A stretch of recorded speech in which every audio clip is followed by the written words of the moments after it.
Welcome to another video of Work and Energy. उससे पहले Happy New Year to everybody watching and supporting my channel till now. And I'm happy that you are supporting and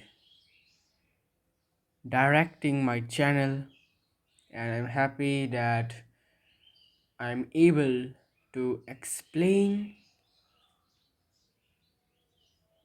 and I'm not greedy of subscribers, but I am greed of your motivation.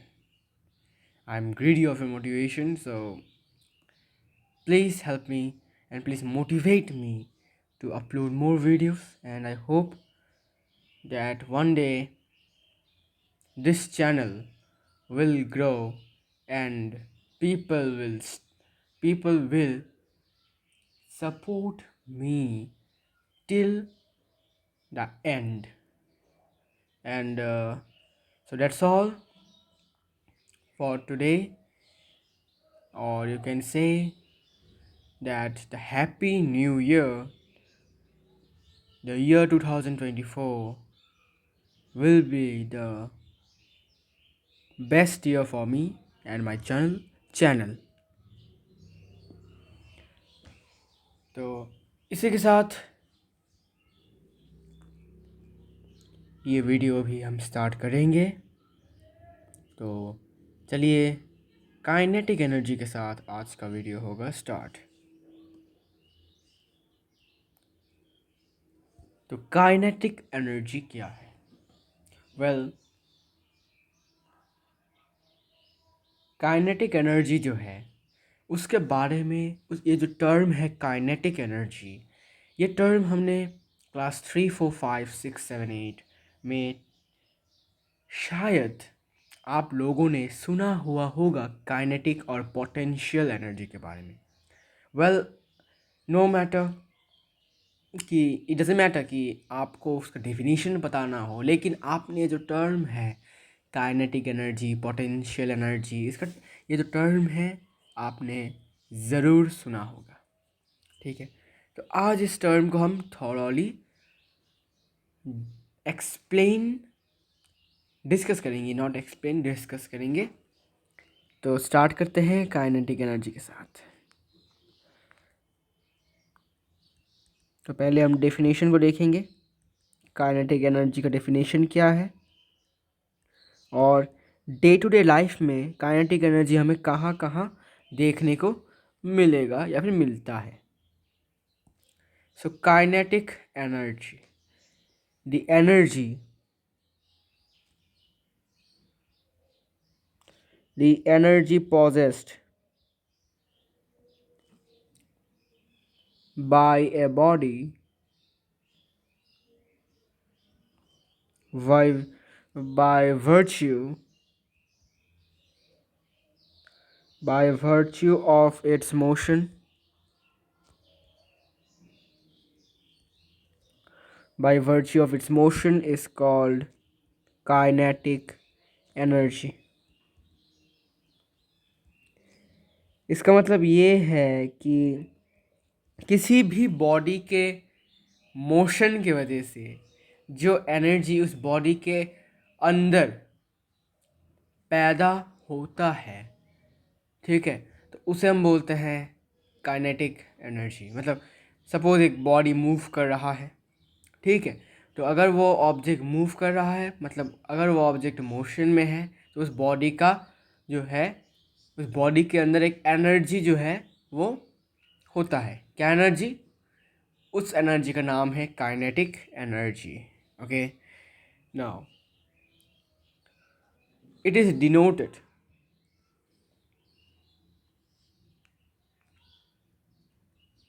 it is denoted by capital K or EK।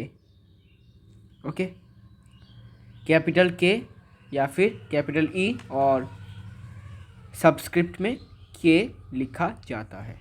ठीक है, और इसको short form में के ई लिखते हैं हम kinetic energy को, शॉर्टकट में, okay, K E. It is not the symbol, याद रखो ये सिंबल नहीं है, ये शॉर्टकट हम यूज़ करते हैं, ठीक है, this is just a shortcut. असली सिंबल कौन सा है, के या फिर E K, okay.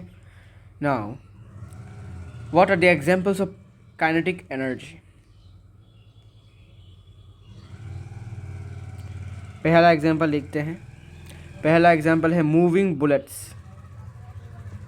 Moving bullets have kinetic energy, ठीक है। Moving bullets have kinetic energy. Moving bullets have kinetic energy, क्यों? बिकॉज मैंने क्या बोला था, कोई भी ऑब्जेक्ट अगर मूव कर रहा है तो उसके अंदर एक एनर्जी क्या होता है, पैदा होता है, जिसे हमने नाम दिया है हमने काइनेटिक एनर्जी। तो यहाँ पर लिखा हुआ ही है कि मूविंग बुलेट्स, मूविंग बुलेट्स मतलब क्या, बुलेट मोशन में है, तो इसीलिए उस बुलेट्स में भी क्या होगा, ऑब्वियसली काइनेटिक एनर्जी होगा, ओके। इसके बाद दूसरा एग्जांपल देखते हैं। Flowing water has kinetic energy.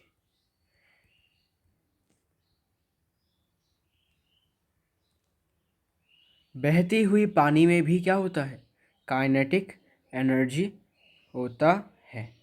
Obviously बह रहा है मतलब क्या, मूव कर रहा है, मोशन में है पानी, तो मोशन में है मतलब क्या होगा, काइनेटिक एनर्जी ऑब्वियसली होगा, ओके। तो ये थे काइनेटिक एनर्जी के कुछ एग्जांपल्स। नाउ काइनेटिक एनर्जी, किसी भी बॉडी का काइनेटिक एनर्जी हम मेजर कर सकते हैं, कैलकुलेट कर सकते हैं, ठीक है। किसी भी बॉडी मतलब मूविंग बॉडी की बात कर रहा हूँ मैं, ओके। तो kinetic energy,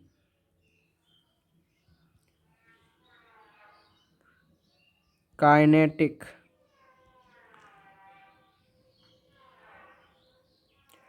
kinetic energy of a body in motion, of a body in motion can be calculated,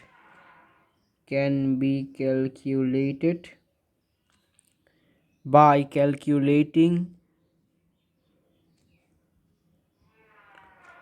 calculating the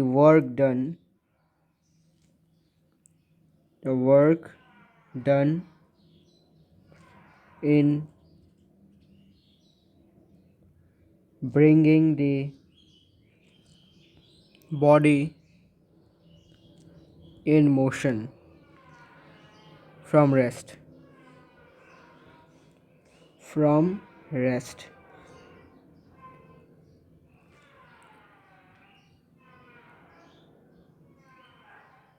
तो काइनेटिक एनर्जी को कैलकुलेट कर सकते हैं, ठीक है। कैसे? इसको करने के लिए हमें क्या करना पड़ेगा, इसको करने के लिए हमें सिंपली कैलकुलेट करना है वर्क डन को। कैसे work done? Work done in bringing the body in motion from rest. मतलब सपोज ये ऑब्जेक्ट अभी रेस्ट में है, the velocity is equal to 0। अभी इस ऑब्जेक्ट को हमने फोर्स दिया, बिकॉज हमें पता है कि इनर्शिया की वजह से ऑब्जेक्ट क्या रहेगा, रेस्ट में रहेगा। जब तक इसमें हम फोर्स अप्लाई नहीं करेंगे, कितना force, external unbalanced force apply नहीं करेंगे, तब तक ऑब्जेक्ट मूव करेगा नहीं। तो हमने फोर्स अप्लाई किया, करने के बाद ये ऑब्जेक्ट किसी भी डायरेक्शन में मूव हुआ, मूव होने के बाद उसका वेलोसिटी 0 नहीं रहेगा यहाँ पर, not equal to 0, it can be anything. तो हमें क्या निकालना है, work done by the force. Work done by the force, क्यों work done by the force? Force ने क्या काम किया यहाँ पर, फोर्स ने ही तो ऑब्जेक्ट को मूव करवाया है, ओके। फोर्स ने ही तो क्या किया है, ऑब्जेक्ट को मूव किया है। क्योंकि अगर हम फोर्स नहीं देते तो क्या ऑब्जेक्ट मूव करता, तो आप बोलोगे नहीं। इसीलिए यहाँ पर असली काम किसने किया है? फोर्स ने। तो फोर्स ने कितना काम किया है, अगर हम इसको कैलकुलेट कर पाते हैं तो वही से हम काइनेटिक एनर्जी निकाल सकते हैं। इस ऑब्जेक्ट का, मूविंग ऑब्जेक्ट का काइनेटिक एनर्जी कितना है। ठीक है, तो ये है काइनेटिक एनर्जी निकालने का तरीका। नाउ इसका फॉर्मूला भी है काइनेटिक एनर्जी निकालने का, और एक फॉर्मूला है जो हम डिस्कस करेंगे। अभी हम बात करते हैं और एक चीज़ कि जितना फास्ट होगा body, the faster A body is moving, एक बॉडी जितना फास्ट मूव करेगा उतना ही ज़्यादा होगा उसका kinetic energy. The greater is it's kinetic energy. Okay, तो एक बॉडी जितना ज़्यादा जल्दी से मूव करेगा उतना ही ज़्यादा होगा उस बॉडी का काइनेटिक एनर्जी। और एक है कि if a body is at rest, if a body is at rest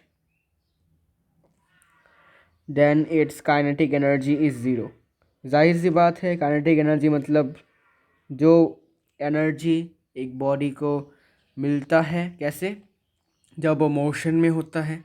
तो अगर वो ऑब्जेक्ट मोशन में ही नहीं है तो उसका क्या उसको एनर्जी मिलेगा? क्या उसमें एनर्जी पैदा होगा? नहीं होगा। इसीलिए काइनेटिक एनर्जी जीरो होता है, zero. Okay, now derive the expression wait. अभी जो क्वेश्चन होगा वो एक्चुअली काइनेटिक एनर्जी का फॉर्मूला वाला क्वेश्चन है। मतलब काइनेटिक एनर्जी का क्या फॉर्मूला है, ये है वो क्वेश्चन। ओके, तो सबसे पहले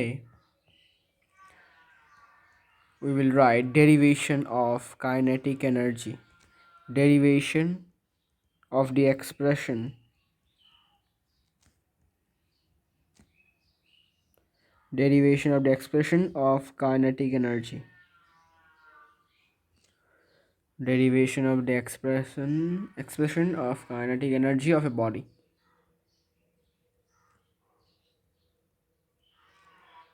Okay, so for that we have to consider a body, consider a body of mass m, small m, lying at rest, lying at rest on a smooth surface, on a smooth surface, let a constant force F,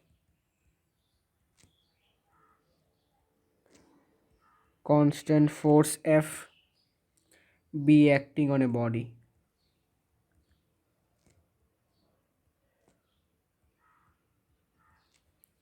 The body such that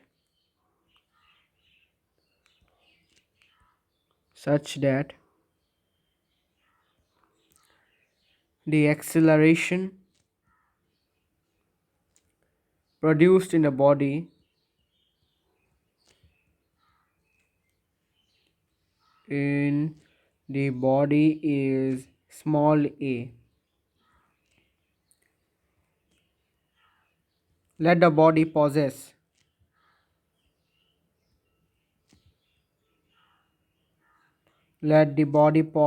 a velocity v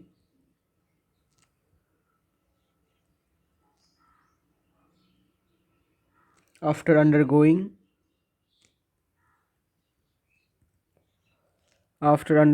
a displacement s.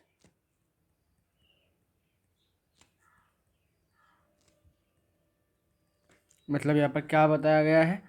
यहाँ पर ये बताया गया है कि चलिए मान लेते हैं हमने एक बॉडी लिया है, एक ऑब्जेक्ट लिया है जिसका मास है m, वो एक स्मूथ हॉरिजॉन्टल सरफेस पर क्या है? रेस्ट पर है। Okay, like this is a smooth horizontal surface, now this is it at rest. Okay, इसके बाद let a constant force F, मान लेते हैं कांस्टेंट फोर्स है जिसका वैल्यू हमें नहीं पता, उसको हमने कैपिटल एफ से डिनोट किया है, वो उस बॉडी के ऊपर एक्ट हो रहा है, मतलब उस बॉडी के ऊपर अप्लाई हो रहा है, it is applied on that body. अभी क्या होगा, तो फोर्स अप्लाई हुआ है तो एक्सेलरेशन ज़रूर होगा, और उस एक्सेलरेशन को हमने स्मॉल ए पकड़ा है, let it be small a, and let the body possess a velocity भी। मान लेते हैं जो ऑब्जेक्ट है उसका जो वेलोसिटी है वो क्या है, भी है, कि कब, डिस्प्लेसमेंट एस होने के बाद। ओके, इतना तक तो एक्सेलरेशन हुआ यहाँ से यहाँ तक। Okay, the object was from here to here, इतना तक तो एक्सेलरेशन हुआ जो आप देख सकते हो इतना तक। फिर एक्सेलरेशन होने के बाद हमने फोर्स देना बंद कर दिया, फोर्स देना बंद कर दिया मतलब क्या, जीरो, अभी और एक्सेलरेशन नहीं होगा। तो जब कोई एक्सेलरेशन नहीं होगा तो वो एक कांस्टेंट वेलोसिटी से मूव करता रहेगा, ठीक है, जिसको हमने मान लिया है भी। Okay, and the displacement is S. Okay, now अब हम करेंगे यूज़ एक formula, using v square minus you square is equal to 2as, v square minus you square is equal to as। Okay, अभी इसका डायग्राम मैं वो draw कर देता हूँ। तो पहले आपको एक स्ट्रेट हॉरिजॉन्टल लाइन ड्रॉ करना है, स्मूथ ऐसा करके। फिर आपको एक ऑब्जेक्ट ड्रॉ करना है यहाँ पर बॉडी जैसा, ठीक है, it can be in any object. फिर आपको यहाँ पर दिखाना है कि आप इसमें फोर्स दे रहे हो, फोर्स अप्लाई कर रहे हो इस तरफ, इस डायरेक्शन में फोर्स अप्लाई कर रहे हो, और बॉडी का मास है m, और बॉडी का इनिशियल वेलोसिटी जो था वो ज़ीरो था क्योंकि रेस्ट में था, तो इनिशियल वेलोसिटी क्या होगा, ज़ीरो। फिर फोर्स अप्लाई करने के बाद बॉडी में कुछ एक्सेलरेशन हमें देखने को मिला जिसको हमने ए से डिनोट किया है। फिर उसने कुछ डिस्प्लेसमेंट कवर किया है, सपोज यहाँ से यहाँ तक गया वो, ठीक है। तो यहाँ पर हम और एक बक्सा जैसा बना लेंगे यहाँ पर, लाइक दिस। तो यहाँ से यहाँ तक ऑब्जेक्ट जो है गया है,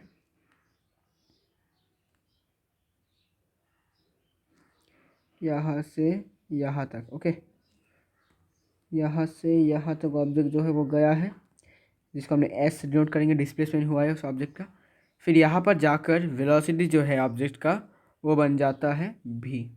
ओके, और वो ऐसे करके मूव होता जाता है कांस्टेंट स्पीड में, कांस्टेंट वेलोसिटी से। ओके, और उसका ऑब्जेक्ट का मास तो रिमेन सेम रहेगा। Okay, the velocity of the object will remain the same। Okay, तो ये था वो डायग्राम। तो अभी यहाँ पर देख सकते हो कि इनिशियल वेलोसिटी कितना है, ज़ीरो। तो v square minus zero square is equal to 2as। From here we can right,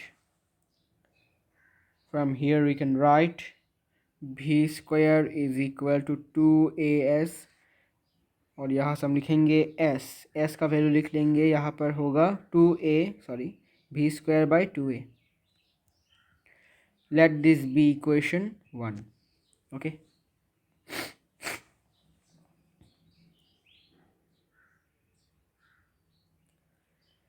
अभी work done on the body, work done on the body, body के ऊपर कितना वर्क डन होगा, तो आप बोलोगे क्योंकि जिस डायरेक्शन में फोर्स अप्लाई किया गया है उसी डायरेक्शन में डिस्प्लेसमेंट हुआ है, इसका मतलब हम कौन सा वाला फार्मूला यूज़ करेंगे, तो आप बोलोगे भाई F W is equal to F S. So work done on the body, W, work done on the body W is equal to what? Fs, force into displacement. Okay. Now, according to Newton's second law, Newton के second law में क्या बोला गया था, F is equal to ma। According to Newton's second law, Newton's second law, F is equal to ma। Okay, तो अभी हम क्या करेंगे, अभी यहाँ से एफ का जो वैल्यू है वो यहाँ पर बिठा देंगे। ओके, सो बिठाने के बाद हमें मिलेगा W is equal to MAS। Okay, W is equal to MAS। ठीक है, तो इसको अभी हम मानेंगे इक्वेशन 2। समझ में आ गया आपको ये वाला part? W is equal to MS कैसा है देखो, force is equal to MA। यहाँ पर से हम F का वैल्यू निकाल लेते हैं। F is equal to what, W/S हो जाएगा। ठीक है, बिकॉज यहाँ पर इंटू में था S, तो यहाँ पर जाने के बाद इस साइड में, इस वाले साइड में जाने के बाद S डिवाइड हो जाएगा इससे S। तो अभी F का वैल्यू W/S है, यहाँ पर F का वैल्यू MA है। तो अभी F के जगह पर हम W/S बिठा देंगे। तो यहाँ से W/S is equal to MA, cross multiplication होगा, W के जगह पर रहेगा, S जो है वो ऐसे करके क्रॉस मल्टीप्लिकेशन होगा MA के साथ, तो W is equal to MAS। Okay, तो मैंने थोड़ा शॉर्टकट में लिखा है इसको यहाँ पर। Okay, now from equation 1 and 2, अच्छा फ्रॉम नहीं, अभी हम क्या करेंगे कि इक्वेशन 1 जो है, इक्वेशन 1 में S का जो वैल्यू है उसको हम इक्वेशन 2 में S के वैल्यू की जगह पर बिठा देंगे। तो in equation 2 W is equal to MAS, यहाँ से W is equal to MA into S का वैल्यू यहाँ पर क्या है, V²/2A लिख दो फ्रॉम इक्वेशन 1। तो यहाँ पर A और A cancel, so W means work done is equal to MV²/2। इसका मतलब क्या लिख सकते हैं, इसको ऐसे भी लिख सकते हैं, half into MV², because MV²/2 मतलब क्या है, हाफ इंटू MV² है, एक ही बात है, तो लिख सकते हैं इसको हम हाफ इंटू MV²। अभी ये तो भाई वर्क डन है, ठीक है, ये तो वही वर्क डन है, लेकिन हमने क्या बोला था, काइनेटिक एनर्जी हम कैसे निकाल सकते हैं, हमें बस वर्क डन को कैलकुलेट कर लेना है। तो हमने यहाँ पर वर्क डन को कैलकुलेट कर लिया है, तो यही क्या होगा, यही होगा हमारा काइनेटिक एनर्जी। समझे, means kinetic energy is equal to now half MV²। समझे, क्योंकि हमें देखो यहाँ पर हमने क्या बोला था कि kinetic energy of a body in motion can be calculated by calculating the work done in bringing the body in motion from rest. मतलब बॉडी को रेस्ट से मोशन में लाने के लिए जितना हमने वर्क डन हुआ है उसको अगर हम कैलकुलेट कर लेते हैं तो वही होगा काइनेटिक एनर्जी। तो यहाँ पर हमने वर्क डन को कैलकुलेट कर लिया है, जिसके वजह से क्या हुआ है, जो बॉडी है रेस्ट से मोशन में आया है। ठीक है, तो रेस्ट से मोशन में आने के लिए इतना वर्क डन हुआ है, तो यही होगा क्या, काइनेटिक एनर्जी। तो इसके बाद आपको एक सेंटेंस लिखना पड़ेगा, the work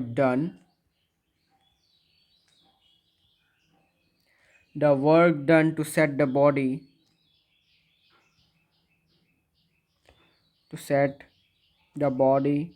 in motion is stored in a body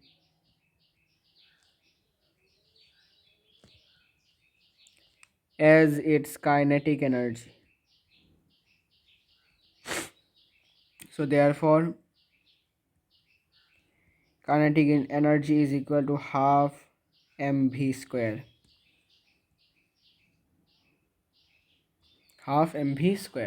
okay.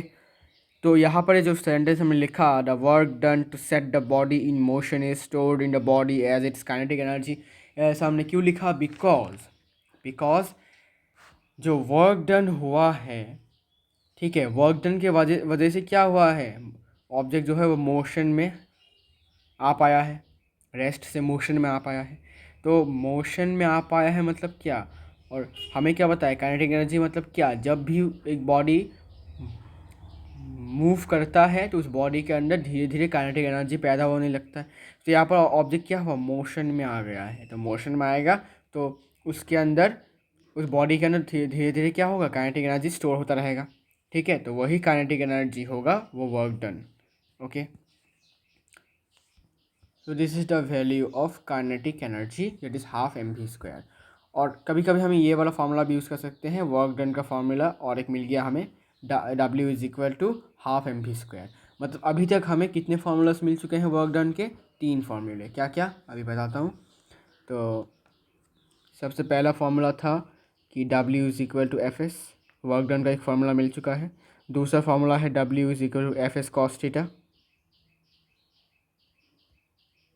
Okay, into करो ऐसे करके, डॉट ले लो, डॉट का मतलब इंटू। थर्ड हमें क्या मिला अभी, W is equal to half mv²। ठीक है, ये सारे के सारे वर्क डन के फार्मूलास हैं। हमें और भी बहुत सारे फार्मूलास हमें मिलेंगे वर्क डन के। ठीक है, तो ये है 3 फार्मूला अभी तक हमें अभी तक मिला। ठीक है, इसके बाद और एक है कि ये तो था सिर्फ काइनेटिक एनर्जी, अभी चेंज इन काइनेटिक एनर्जी भी होता है। कैसा, अभी आपको मैं समझाता हूँ कि इसको लिखेंगे अभी ऐसे, क्वेश्चन होगा कि show that work done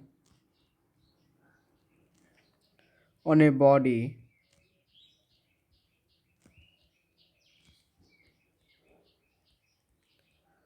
work done on a body is equal to change in kinetic energy।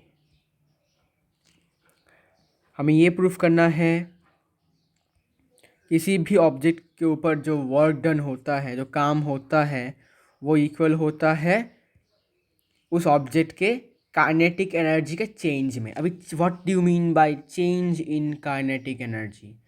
Change in kinetic energy means final kinetic energy minus initial kinetic energy. मतलब काइनेटिक एनर्जी जो change हुआ है उसके बारे में यहाँ पर हम बोल रहे हैं। जैसे कि हम बोलते थे change in momentum. Change in momentum मतलब क्या, final momentum, final P, P final, P ये फाइनल माइनस पी इनिशियल। ठीक है ना, वैसे ही यहाँ पर भी final kinetic energy minus initial kinetic अगर हम करते हैं तब हमें मिलता है कि कितना वर्क डन हुआ है उस बॉडी के ऊपर। Okay,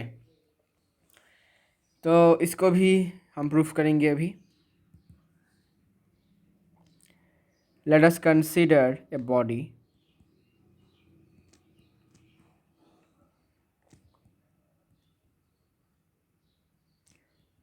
of mass m with A velocity u। अभी ये ऑब्जेक्ट जो है वो उसका वेलोसिटी, इनिशियल वेलोसिटी जो है वो u है, ज़ीरो नहीं है। Okay, the body is already in motion. Let a constant force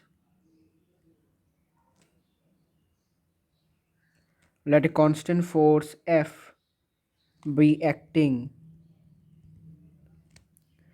be acting on the body such that the acceleration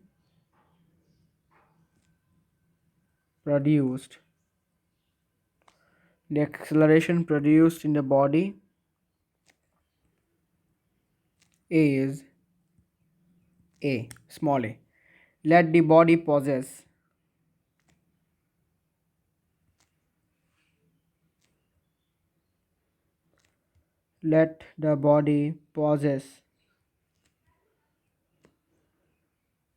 a velocity v after undergoing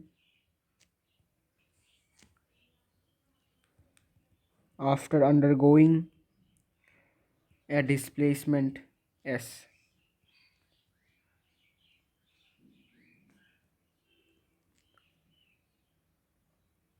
तो फिर से हमने मान लिया है कि एक बॉडी है जिसका मास है स्मॉल m, जिसका वेलोसिटी है u, इनिशियल वेलोसिटी u है, और इसके ऊपर हमने एक कांस्टेंट फोर्स को अप्लाई किया है जिसका वैल्यू है f।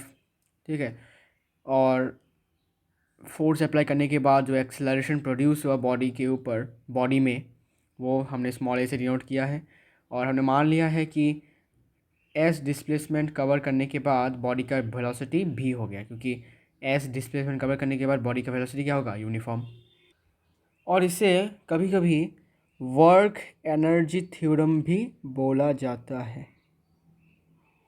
ठीक है, तो अगर आपके एग्ज़ाम में क्वेश्चन आता है कि वर्क एनर्जी थ्योरम प्रूफ करो, तो आपको ये प्रूफ करना है। Okay, work energy theorem.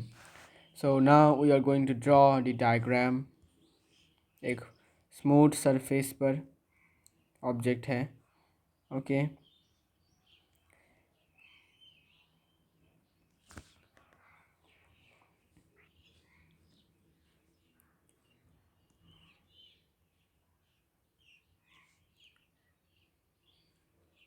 फिर अभी इसको ऐसे, हाँ, फिर इसके ऊपर हमने फोर्स अप्लाई किया। इस ऑब्जेक्ट का मास है m, इसके इनिशियल वेलोसिटी था u, इसमें एक्सेलरेशन प्रोड्यूस हुआ जिसका नाम है a, और ये ऑब्जेक्ट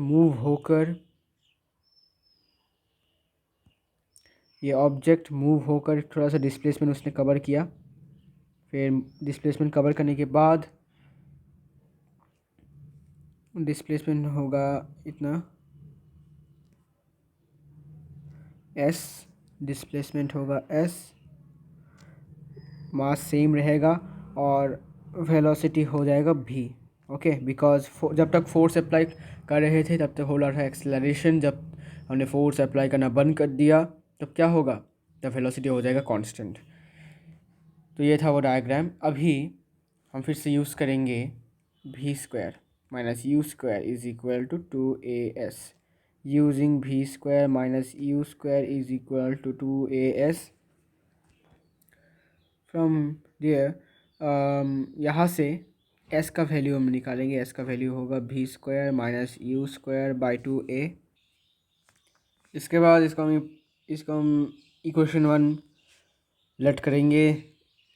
इसके बाद work done on the body के ऊपर कितना वर्क डन होगा, तो आप बोलोगे W is equal to F S, क्योंकि फोर्स का डायरेक्शन और डिस्प्लेसमेंट का डायरेक्शन एक ही डायरेक्शन में है। तो work done on the body,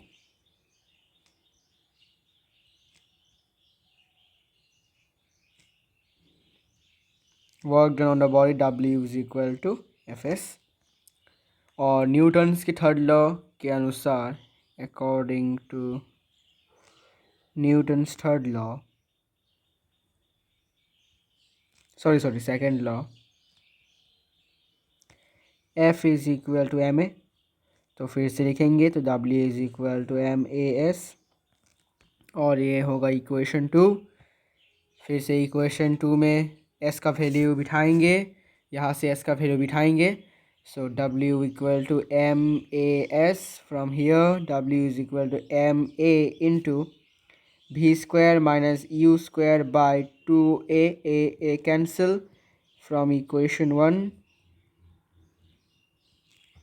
यहाँ से हमें W मतलब वर्क डन का और एक फार्मूला मिला। क्या फार्मूला है, mv स्क्वायर ब्रैकेट में होगा mv square minus you square by 2। इसको हम कैसे लिख सकते हैं, W is equal to half m bracket में v square minus you square. इसको हम कैसे लिख सकते हैं और एक तरीके से, इसको हम और एक तरीके से ऐसे लिख सकते हैं कि half m v square minus half m you square. Okay, क्योंकि इन दोनों में से अगर हम कॉमन ले हाफ m को तो हमें ऐसा मिलेगा। ठीक है ना, तो इसको हम ऐसे लिख सकते हैं half m v square minus half m you square. अभी मुझे बताओ हाफ m v स्क्वायर को हम क्या लिख सकते हैं, तो आप बोलोगे, सोच कर बोलोगे कि फाइनल काइनेटिक एनर्जी लिख सकते हैं। Why final kinetic energy, final kinetic energy because v मतलब क्या, फाइनल वेलोसिटी। इसका मतलब क्या कि ये final velocity, final kinetic energy है। और u मतलब क्या, इनिशियल वेलोसिटी, मतलब क्या, ये इनिशियल काइनेटिक एनर्जी है। इसलिए हम इसको लिखेंगे फाइनल के ई माइनस इनिशियल के ई।